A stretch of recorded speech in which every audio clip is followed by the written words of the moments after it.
교회에서 이야기하고 있는 모든 것들이 이제 과학적이냐, 그렇지 않느냐에 관한 이야기들을 이제 가끔 우리들이 할 때가 있습니다. 그래서 가끔 뭐 창세기에 나와 있는 게 과학적으로 뭐 하나님의 창조가 어떠냐, 뭐 이런 얘기들을 이제 가끔 이렇게 많이 하는 적들이 있습니다. 뭐 이렇게 얘기하면 어떻게 뭐 요즘 들으실지 모르겠지만 과학이 모든 것을 말하진 않습니다.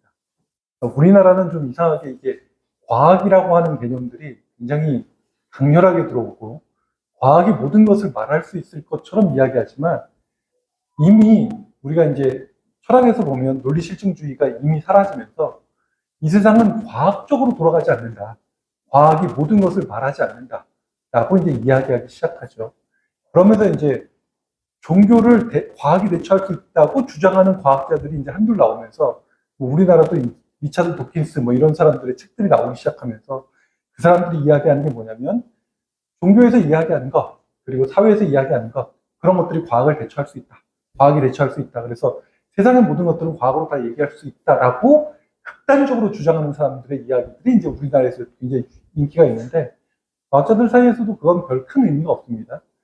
과학이 세상 모든 것들을 이야기해 줄 수 없죠. 사람하고 관계, 우리들이 삶을 어떻게 살 것이냐, 교육이 무엇이냐, 뭐 이런 것들을 과학이 증명해 줄 수는 없습니다.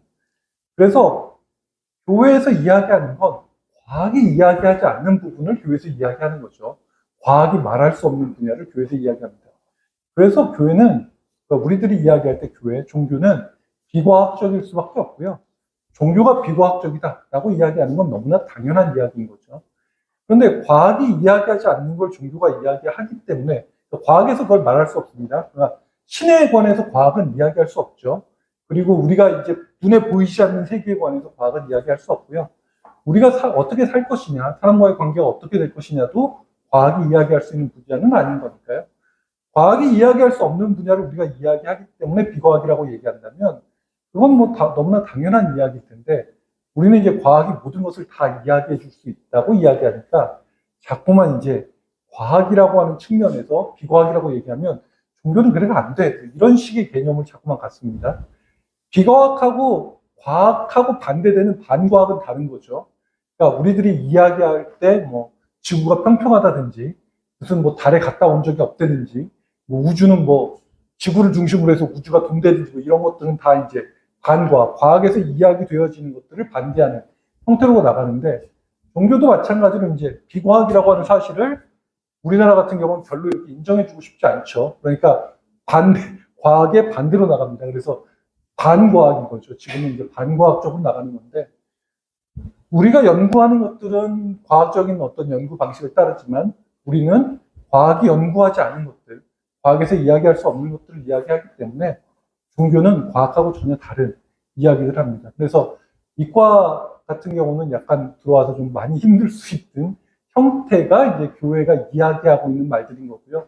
우리는 반대로 그러기 때문에 의외로 과학하고 상관없는 이야기들을 하니까 뭐 어떤 것이 더 중요하다라고 이야기할 수 없지만 이 세상이 살아가고 있는 우리 모든 사람들의 삶의 구조, 우리들이 삶을 살아가는 형태나 방식, 그리고 이런 모든 것들을 다 담고 있고 이야기하고 있습니다. 그러니까 의외로 해석이 되게 복잡하고요. 어떤 해석을 어떻게 할 것이냐를 내가 바라보는 방식도 되게 중요하고요. 무엇을 어떤 의미로 그것을 바라봐야 할 것이냐에 관한 얘기도 되게 중요합니다. 그래서 무엇이 옳으냐에 관한 이야기를 하는 게 더 복잡하고요. 더 어려울 수 있습니다. 이러한 복잡하고 어려운 얘기들을 우리들은 계속 해나가기 때문에 사실은 교회에 들어와서 얘기를 하고 교회에서 생각하고 교회에서 말하는 것들이 머리가 복잡해지고 그래서 도대체 뭐가 정답이란 말이야? 뭐 이런 얘기를 할 수밖에 없는 상황인 거죠. 정답은 존재하지 않고요. 예전에 그때는 그 말이 정답이었다면 그 말이 왜 정답이었는지를 찾아보는 거고요. 그리고 그 말이 어떻게 발전해 왔는지 그리고 지금 우리는 왜 그 말을 이런 식으로 생각하는지 그리고 왜 이런 식의 모습들이 우리 삶 가운데 들어가는지 그리고 그건 왜 지금은 그렇게 하면 안 되는지에 관한 이야기들이 계속 우리 삶 가운데 있는 거죠. 그래서 인문이라고 하는 개념이 어쩌면 종교 가운데 우리가 믿는 믿음 가운데 더 명확하게 있을지 모르고요. 그렇기 때문에 성경을 읽는 것들이 혹은 뭐 동화를 읽듯이 성경을 읽는 것들이 소설을 읽듯이 성경을 읽는 것들이 우리 삶에 더 큰 의미를 줄 수 있습니다. 그러니까 성경은 무엇이다가 아니라 왜 이런 식으로 쓰고 이런 말들이 왜 이렇게 나왔는지를 하나하나 차근차근 알아보는 것들이 더 중요할 수 있는 거죠. 예레미야나 이사야 같은 경우는 이런 예언서들은 지난번에도 말씀드렸듯이 그래서 우리의 삶 가운데 굉장히 중요한 역할을 그리고 중요한 의미를 내포하고 있습니다. 이들이 예언서라고 이야기하고 있는 건 그 사람들이 그 시대의 통찰을 통해서 당연히 그렇게 되면 당연히 그렇게 될 수밖에 없어 라고 이야기하고 있는 것이 현재 지금 우리들의 모습 속에서도 그대로 드러나고 있는 거죠. 그건 당연히 그렇게 될 수밖에 없어. 그러니까 지금 우리가 그렇게 살면 앞으로 미래 10년 뒤든 20년 뒤든 상관없이 우리의 미래는 어떻게 될 수밖에 없어. 이걸 너무나 잘 알게 되는 거죠. 그러면 이제 우리들이 이야기할 때 지금 이대로 살아가는 것이 괜찮을 것이냐에 관한 이야기들을 끊임없이 담고 있습니다. 그래서 가끔 이제 그 성경 이외에도 그런 진리들을 담고 있는 이야기들이 되게 많죠. 그래서 오늘 설교 가운데도 나오겠지만 오비디우스라고 하는 사람이 쓴 변신 이야기, 그리스 로마 신화인 거죠. 그리스 신화를 쓴 사람이 있습니다. 오비디우스라고 하는 사람이 있는데 그게 변신 이야기라는 책을 통해서 했는데 그 사람의 책에 보면 굉장히 재미있는 사람이 나옵니다. 그래서 테이레시우스라고 하는 사람이 나오는데 그 사람은 이제 예언가입니다. 변신 이야기 전체를 통해서 굉장히 많은 예언을 한 굉장히 유명한 예언가인데 거기에도 되게 재밌는 게 뭐냐면 그 사람이 굉장히 중요한 예언가인데 그 사람은 시각장애인입니다. 그러니까 미래를 보는 건 뭐냐면 눈이 안 보여야 현실을 안 봐야 미래를 볼 수 있습니다. 반대로 얘기하면 어떤 개념이냐면 내가 지금 현실을 보고 있으면 미래를 볼 수 없죠. 지금 이 순간에만 계속 매몰되어 있으니까. 그러니까 성경이 예언서라고 이야기하고 있는 건 어떤 의미를 갖냐면 현실을 보지 않는 겁니다, 우리가. 그리고 반대로 얘기해서 현실을 보지 않는다는 얘기는 현실이 갖고 있는 문제를 우리들이 끊임없이 볼 수 있어야 된다는 거죠. 내가 지금 현재 살고 있기 때문에 우리 현실은 아무 문제가 없어. 우리 현실은 아무런 의미가 없어. 우리 현실은 괜찮을 거야. 이게 더 맞는 거야. 라고 이야기한다면 우리의 미래는 별반 좋을 게 없다는 거죠.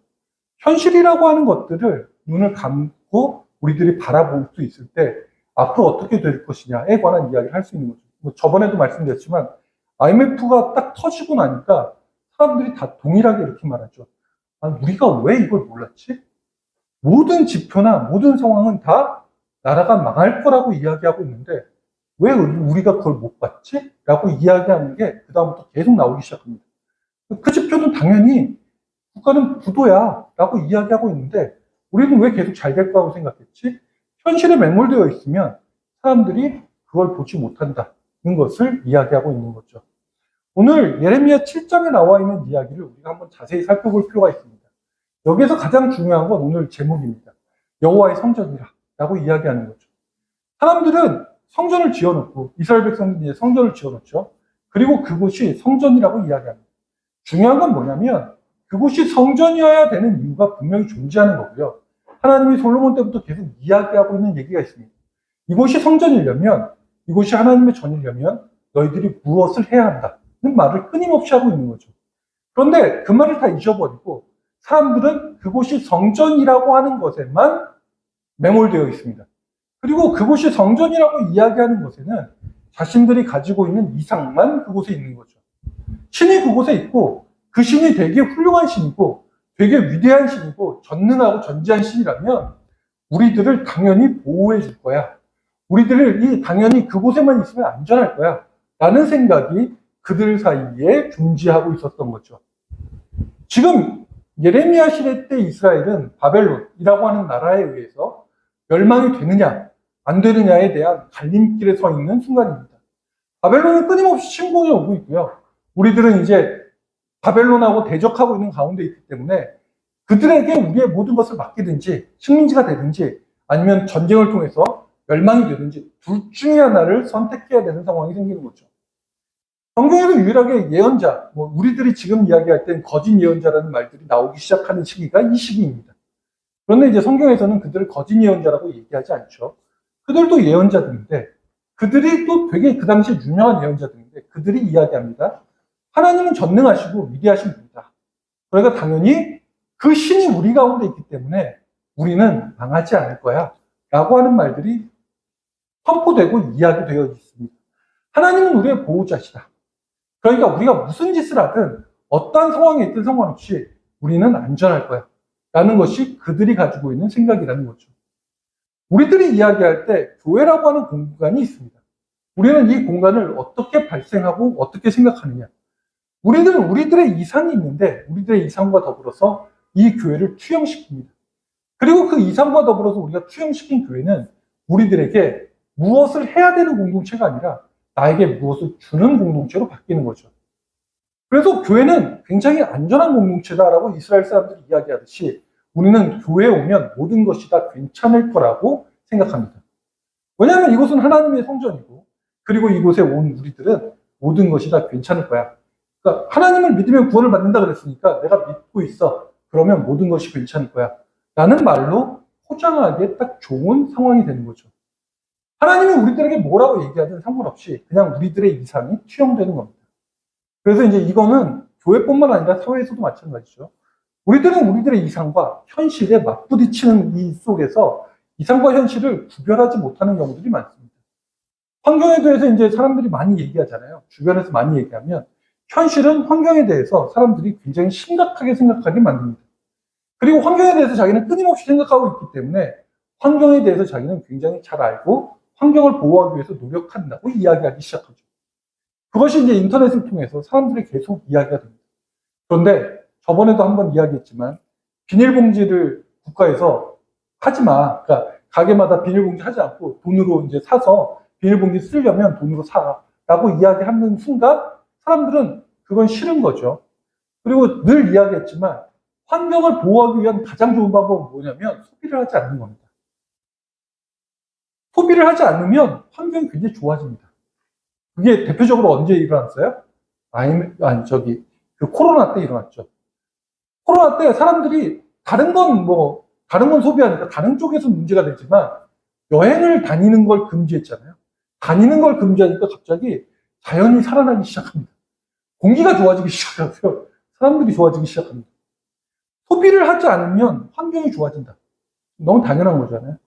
사람들이 환경에 대해서 걱정하고 환경에 대해서 말하고 환경에 대해서 모든 걸 이야기하기 시작합니다. 그런데 환경에 대해서 말하는 순간 사람들은 소비가 더 늘어나기 시작하죠. 이제 커피 마실 때 이런 거 이제 먹지 말라고 얘기합니다. 이런 사람들이 이제 이런 컵에 이런 거 먹지 말라고 이야기합니다. 저도 이제 들고 오면서 얘기하죠. 저는 환경에 생각하면서 이런 걸 이제 들고 옵니다.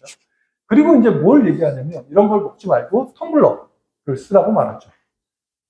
그러면 사람들이 이제 얘기합니다. 이걸 안 쓰고 텀블러를 쓰면서 난 환경에 굉장히 많은 노력을 했어 라고 이야기할 수 있습니다. 그런데 어느 날 갑자기 텀블러가 전 세계적인 문제가 됩니다. 환경을 생각하는 사람들이 갑자기 텀블러를 1년에 20개씩 사기 시작합니다. 이거 예뻐, 이거 예뻐, 이거 예뻐 이러면서 사기 시작하죠. 그리고 텀블러에 갑자기 텀블러에도 세균이 있어서 얼마 못 사용해요. 그러면 또 텀블러 바꿔야 됩니다. 그러면서 나오기 시작하는 모든 공해들은 이거 우리가 먹고 있는 플라스틱보다 2배, 3배의 문제를 야기하기 시작하는 거죠. 눈에 보이는 것, 그것이 중요한 게 아닌 거죠. 우리가 환경을 생각하려면 덜 써야 합니다. 사람들은 덜 써야 한다는 것에 쉽게 동화되지 않죠. 환경이 소비가 되고요. 환경이 경제가 됩니다. 그래서 사람들에게 환경을 이야기하려면 어떻게 해야 돼요? 요즘도 이제 가끔 요즘도 곧 얼마 있으면 지방선거가 있으니까 그 지방선거에 대한 그 공약들이 나오면서 환경에 대한 공약이 나오잖아요. 환경을 통해서 우리가 뭘 할 수 있다고 얘기를 해요? 돈을 벌 수 있다고 이야기합니다. 환경 산업이 되는 거죠. 환경이 산업이 되기 시작하면 그 다음부터 환경은 좋아지지 않고 더 나빠지는 형태로 들어가기 시작합니다. 그러면서 이제 우리들의 삶이 얼마나 안 좋아지는지를 알게 되는 거죠. 이상은 그렇습니다. 현실은 그렇지 않은 거죠. 이상과 현실이 분리되는 순간 자신은 아무것도 없게 되는 거죠. 사람들은 우리나라 사회가 이제 정이 없어진다고 그러잖아요. 정이 없어지는 사회가 됩니다. 그런데 정이 많으려면 어떻게 해야 돼요? 정이 많은 사회. 옛날에 우리나라 사회는 정이 많았잖아요. 정이 많으려면 어떻게 해야 돼요? 간섭해야 됩니다. 가장 정이 많은 사회는 어떤 사회냐면 그 집에 숟가락이 몇 개인지를 내가 알아야 됩니다. 그래야 도와줄 때 도와줄 수 있잖아요. 뭘 할 때 뭘 할 수 있잖아요. 그런데 사람들은 갑자기 이게 두 개가 분리됩니다. 그럼 어떻게 돼요? 간섭받는 건 싫습니다. 이제 개인주의가 되잖아요. 간섭받는 건 싫습니다. 그런데 무엇은 받고 싶어요? 정은 받고 싶습니다. 간섭받는 게 싫으면 정이 존재할 수 없죠. 정이 존재하면 간섭은 당연한 겁니다.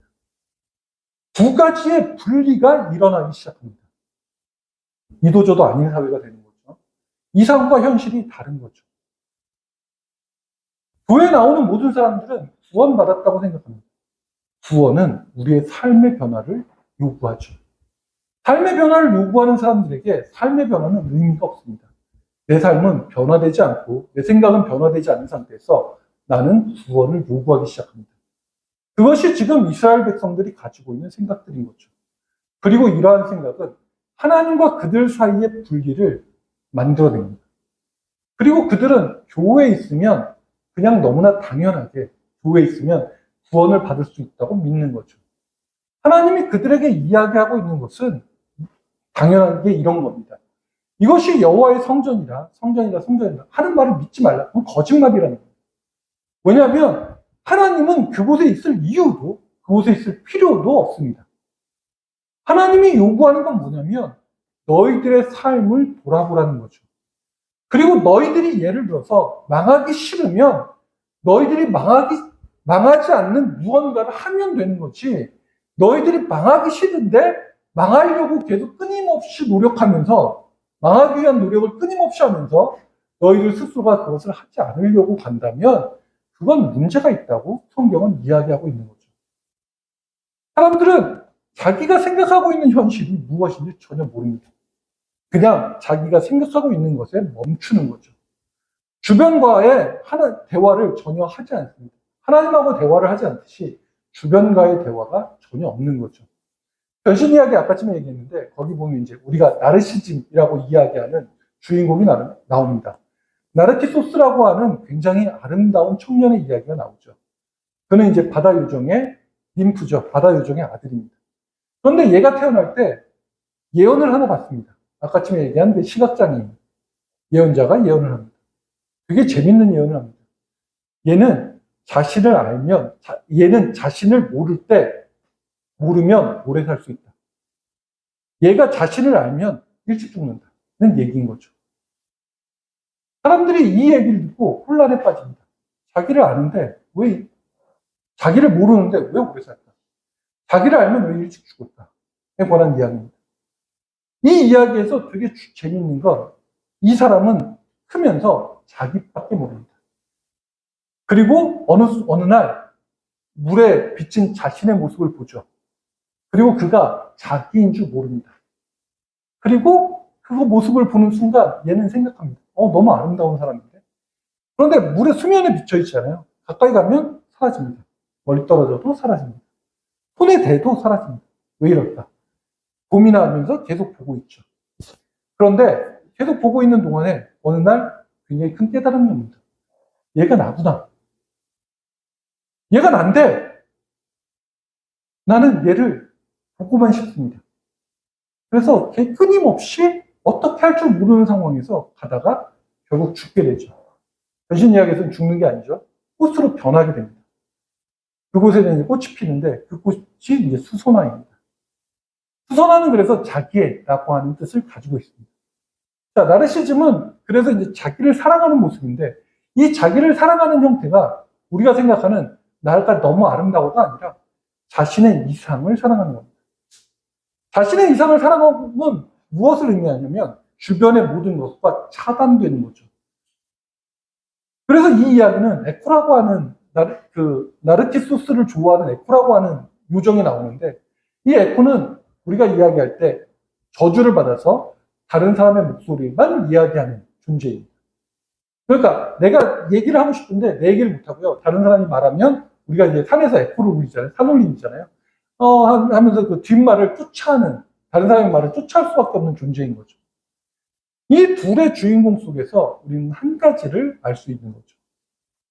세상의 사람들은 자기의 존재를 드러내는 방법이 없습니다. 지금 모든 사람들은 다 뭐 하고 있어요? 자신이 무엇이 중요한지, 무엇을 생각하는지, 어떻게 하는지 모릅니다. 다 어떻게 해요? 다른 사람의 말을 듣고 그 말을 에코처럼 물리는 거죠. 존재라고 하는 것 자체가 없고 그저 다른 사람의 말을 듣고 에코처럼 물리니까 사실도 객관적인 증명도 필요 없습니다. 그 얘기를 누가 했느냐? 그리고 내가 누구의 얘기를 들어서 움직이기 시작하면 그 말을 더 이상 필요가 없습니다. 모든 것이 단절된 상태에서 나에게 들려주는 이야기만 가지고 움직여가는 거죠. 한국 사회는 이러한 사회를 향해서 끊임없이 나아가고 있습니다. 태극기 부대라고 하는 사람들도 똑같고요. 그리고 그 이전에 뭐 어떤 방송을 보고 그 얘기만 하고 있는 사람들도 똑같고요. 양자간에서 누구 하나가 객관적인 사실을 가지고 그 객관적인 사실이 옳은지 그른지가 필요 없습니다. 자기가 들었던 것들만 가지고 계속 얘기하는 거죠. 한쪽에 있는 사람은 그 이야기만 전해주는 사람이 존재합니다. 자기만 있는 거죠. 그래서 이러한 사회를 가지면 수선화의 꽃말이 되게 재미있습니다. 아까 전에 얘기했죠. 수선화의 꽃말은 자기잖아요. 그런데 수선화의 꽃말이 하나가 더 있습니다. 뭐 몇 가지가 있는데 그 중에 하나가 뭐냐면 외로움입니다. 사람들이 늘 이야기하고 있고요. 사람들이 늘 공통적으로 말하고 있지만 대한민국은 가장 외로움을 많이 갖고 있는 사회 가운데 하나인 거죠. 서로 통해가 없고요. 교통이 없습니다. 그냥 자기만의 사회로 들어가는 거죠. 교회도 마찬가지로 그래서 교회에 나오는 모든 사람들은 하나님이 이곳을 공동체라고 얘기하고 이곳에 있는 사람들에게 사랑을 이야기하고 이곳에 있는 사람들에게 모든 걸 말하지만 교회에 나오는 모든 사람들은 다 똑같이 이야기합니다. 교회가 나한테 관심이 없어. 너무 외로워. 라고 말하기 시작하는 거죠. 중요한 건 이 사람들은 지금 자기를 사람들이 어떻게 봐줄 것이냐에 대한 이야기가 아니라 지금 자기가 무엇인지 누구인지 어떻게 해야 되는지를 모르고 있다는 겁니다. 그저 자기가 가지고 있는 이상만 모든 것이라고 말하고 있는 거죠. 우리나라 사회는 그래서 이상을 쫓아가는 사회인 거지 현실이 있는 사회가 아니에요. 누구나 다 죽어갈 수밖에 없는 사회인 거죠. 엄마는 어떻게 해야 돼? 아빠는 어떻게 해야 돼? 어른은 어떤 존재여야 돼? 아이들은 어떤 존재여야 돼? 끊임없이 이야기하고 있으면서 실수도 실패도 용납하지 않는 사회로 흘러가고 있습니다. 아이들도 실수 실패를 용납하지 않으니까 학교가 난리죠. 부모도 실수 실패를 용납해야 되지 않으니까 부모도 난리죠. 모든 사람들이 내가 도대체 어떻게 살아야 될지 모르는 어려움 가운데 있는 거고요. 신앙도 마찬가지입니다. 그래서 늘 교회는 그럼 안 돼요 라는 얘기만 끊임없이 나오고 교회는 그럼 어떻게 해야 돼 라는 말은 할 수 없는 사회가 현대 사회로 흘러가는 거죠. 하나님이 그들에게 이야기하고 있지만 그들은 교회도 사회도 다 자기를 방어해주는 무언가, 자기 이상을 실현시켜주는 무언가가 되기를 원할 뿐인 것이 자기 스스로가 움직여 갈 수 있는 존재가 될 수 없다는 사실을 모른다는 거죠. 교회 도대체 왜 나오느냐? 우리가 믿어서 구원을 받는다는 게 뭐냐? 우리가 무엇을 통해서 하나님 앞에 나아가야 되느냐에 관한 생각은 아무도 하지 않습니다. 그리고 사람들은 정답을 찾아가는 그 모든 과정들, 실수와 실패를 해야 되는 그 모든 과정들, 잘못 생각할 수도 있고 잘못 말할 수도 있는 그 모든 과정들을 다 생략해버리는 거죠. 그리고 이야기합니다. 나에게 정답을 말해봐. 그럼 내가 그 정답을 다른 사람들에게 계속 말해줄 수 있어. 라고 이야기합니다. 생각할 수 있는 시간적 여유도 주지 않고요. 그가 찾아갈 수 있는 시간적 여유도 주지 않습니다. 그냥 내가 이야기할 때 이건 정이고 이건 공이고 이건 깨어있는 거고 이건 뭐가 잘 되는 거고 이렇게 해야 나라가 잘 되는 거고 라고 이야기하는 순간 사람들은 그 말에 목숨을 걸기 시작합니다. 사랑이 무엇인지에 관해서도 말하지 않죠. 그러니까 사람들은 생각하기 시작합니다. 사랑은 도대체 무엇일까? 하나님은 우리를 사랑한다. 내가 하나님을 사랑한다. 라는 말이 어떤 의미인지 잘 모르고 가는 경우도 되게 많습니다. 가끔 이제 에리 프롬 얘기를 하는데 주보 뒤에도 이제 나와 있는데 에리 프롬의 사랑의 기술이라고 하는 책이 있습니다. 사랑도 기술이 필요합니다. 사랑을 하는데 왜냐하면 사랑은 관념이 아니라 행동이기 때문이라고 에리 프롬은 얘기합니다. 이 책이 되게 어렵다고 이야기하는 이유 중에 하나가 그겁니다. 내가 여태까지 생각했던 것과 다른데 그걸 받아들일 수가 없기 때문에 그렇습니다. 사람은 당연히 사랑을 수동적이라고 생각하죠. 오늘 뒤에도 나오는데 사랑은 수동적인 게 아니라 능동적인 것이고 사랑은 참여하는 것입니다. 그런데 사람들은 그것을 하지 않죠. 그러니까 어떤 얘기를 해요? 자기가 사랑을 받는 것에 가장 큰 목적을 둡니다. 사랑을 하지 않으면 받을 수가 없고요. 사랑은 주고받지 않으면 그것이 사랑이 될 수 없습니다. 사랑은 능동적인 거죠. 내가 남편에게 사랑을 받느냐, 내가 아내에게 사랑을 받느냐, 이거는 간단하게 얘기하면 내가 그를 사랑하느냐인 겁니다. 내가 그를 사랑하지 않으면 아무것도 안 되는 거죠. 그래서 성숙하지 못한 사람들은 얘기합니다. 내가 사랑을 받아야 사랑할 수 있어. 하나님이 나를 얼마큼 사랑하는지 내가 알아야 사랑할 수 있어. 라고 얘기하는데 미성숙한 사람들은, 성숙한 사람들은 반대입니다. 나는 사랑하기 때문에 사랑을 받는 거죠. 내가 누군가를 사랑하기 때문에 내가 그 사람에게 사랑을 받을 수 있다고 말합니다. 하나님을 사랑하기 때문에 사랑을 받는 거고요. 하나님은 그렇기 때문에 우리를 사랑한다고 말을 하고 우리의 사랑이 그 가운데 들어갈 수 있는 겁니다. 즉, 성숙한 사회는 이렇게 얘기하죠. 내가 그를 사랑하기 때문에 그가 필요한 겁니다. 그가 나를 사랑해주기 때문에 그가 필요한 게 아니라, 우리가 이제 연애할 때 그러잖아요. 가끔 수동적인 연애는 그런 겁니다. 그가 나를 사랑해주기 때문에 내가 필요할 때 그를 부를 수 있습니다. 그가 필요한 거죠. 성숙한 사람은 내가 그를 사랑하기 때문에 그가 필요한 겁니다. 그가 왜 있어야 돼? 내가 그를 사랑해야 돼. 사랑하기 때문에 그가 있어야 됩니다. 하나님은 우리가 이야기할 때 하나님은 왜 사랑해야 됩니까? 하나님이 왜 필요합니까? 우리 가운데. 하나님이 나를 사랑하기 때문에 그가 필요합니다. 그 얘기는 반대로 얘기해서 하나님이 나에게 무언가를 해주고 하나님이 나에게 무언가를 주기 때문에 그가 필요하다고 말하고 있는 거죠. 예레미야 7장은 그걸 적나라하게 이야기하고 있습니다. 하나님은 우리를 보호하고 하나님은 우리나라를 잘 되게 하고 나를 잘 먹고 잘 살게 만들어야 되기 때문에 그가 절대적으로 필요합니다. 그렇게 하려면 하나님이 우리를 사랑해야 됩니다. 하나님이 그래야 되는 이유가 뭐예요? 하나님이 아브라함과 이삭과 야곱으로부터 약속을 했고 우리 민족을 사랑한다고 지금까지 얘기해왔고 지금까지 우리 민족을 보호해왔으니까 당연하다고 말하고 있는 거죠. 그런데 사실은 우리가 그를 사랑하기 때문에 그가 필요한 겁니다. 지금 우리들은 그가 우리를 사랑해서가 아니라 우리가 그를 사랑해서 필요하다는 이야기를 해야 되는 거죠. 그러면 어떻게 얘기가 바뀌어요? 그가 나를 사랑하기 때문에 그가 필요해요 라고 말할 때는 그가 우리에게 무엇을 해줄 것인가에 초점이 맞춰져 있습니다. 그래서 우리나라 사회는 사랑한다며 그런데 왜 그런 것도 못해줘? 라는 얘기가 너무나 당연하게 흘러가고 있습니다. 당신이 나를 사랑한다며 당연히 그런 것도 해주고 저런 것도 해주고 이런 것도 해주고 해야지 라고 말을 하는 거죠. 그리고 그게 모든 것의 전부인 것 같습니다. 네가 나를 위해서 결혼을 한다며 그러면 프로포즈는 적어도 어떻게든 해야지. 결혼이 프로포즈가 전부는 아닌데 그렇게 이야기하는 형태로 흘러갈 수밖에 없는 거죠. 교회도 마찬가지인 거죠. 하나님이 나를 사랑한다며. 그러니까 이곳은 나를 보호해주고 위로해주고 나를 위해서 모든 것이 다 되어주는 사회가 돼야지 라고 말하는 겁니다. 가정은 사랑의 공동체라며. 그러니까 가정이 오면 뭐가 되고 얘기를 해야지. 남자들이 이제 가끔 그러죠. 밖에서 일하고 들어오면 가정에서는 뭐가 되고 이래야 좋은 가정이니까 내가 밖으로 안 돌지 라고 이야기할 수 있는 과거나 현재나 다 똑같고요. 아내들도 마찬가지인 거죠. 그런 상황이 연출이 됩니다.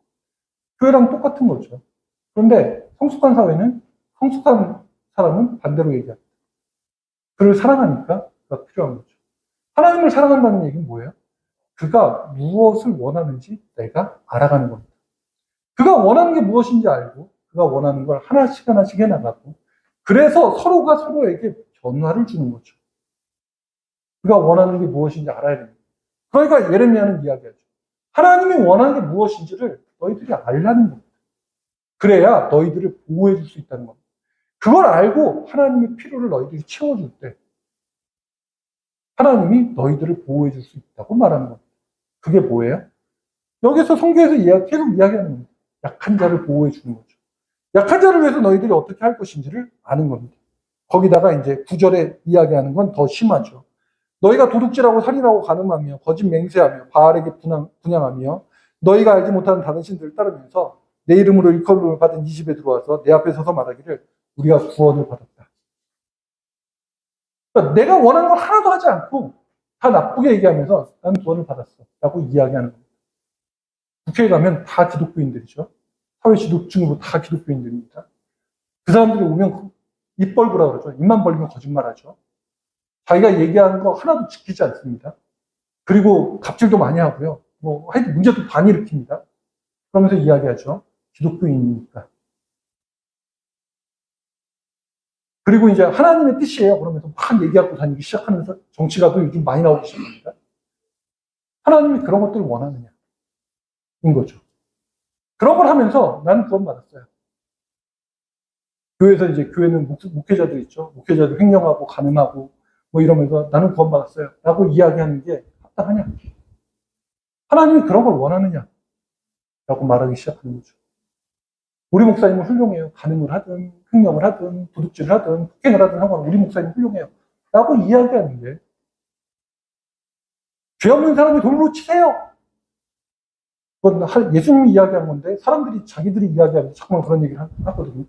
예수님이 이야기한 건데 그런 것들이 올바르냐? 라고 말하기 시작하는 거예요. 그러고 이야기하죠. 그리고 나서 그곳에 와서 구원을 받았다고 이야기하는 게 올바르냐? 예레미야는 이야기합니다. 하나님이 뭐라고 얘기해요? 내 집을 강도의 소굴로 만들고 있다, 너희들이. 그들이 이야기하는 위로 받으려고 하고 있다. 그냥 이상을 만들어 놓고 그냥 나는 거룩한 존재예요, 좋은 존재예요 라고 이야기하고 있는 거예요. 굉장히 무서운 건 아까 지금 방금 얘기했지만 굉장히 무서운 건 그 사람들이 다 그런 짓을 하고 하나님의 이름을 이야기하고 하나님의 이름으로 모든 것들을 다 말하는 순간 그들은 이렇게 말합니다. 거룩하다 나는. 난 하나님 앞에서 경건하고 거룩한 존재야. 사람을 얼마를 죽이든 상관없이 난 거룩하고 경건한 존재야. 라고 이야기하기 시작합니다. 요즘은 이게 인지부조화가 일어나는데 중세시대 때는 이게 너무 당연한 게 어떤 거냐면 중세시대 때는 하나님 앞에 진짜 거룩합니다. 가서 자기의 죄를 고백하고 막 등에 채찍질을 맞고 이런 사람들이 있습니다. 그런데 나가서 사람을 죽이기 시작합니다. 이단이야! 팍 죽입니다. 엄청나게 많은 사람을 죽이고 집에 들어와서 하나님 나는 거룩해요. 그러면서 이제 채찍에 맞고 이러고 사는 사람들이 존재합니다. 지금 보면 되게 웃기죠. 그런데 그 당시에는 그게 굉장히 거룩한 사람의 표정이 됩니다. 이 이전에 가면 누가 그랬어요? 사도 바울도 그랬습니다. 하나님 앞에 경건한 존재로 예수를 믿는 사람을 다 잡아 죽이는 존재가 그였습니다. 지금 우리들도 마찬가지로 거짓말하고 도둑질하고 횡령하고 다른 사람과 더불어 나쁜 짓하고 하면서 똑같은 이야기를 반복하는 거죠. 그리고 본인은 경건하다고 생각합니다. 자, 그런 우리들에게 하나님이 이야기하는 거죠. 가능하냐?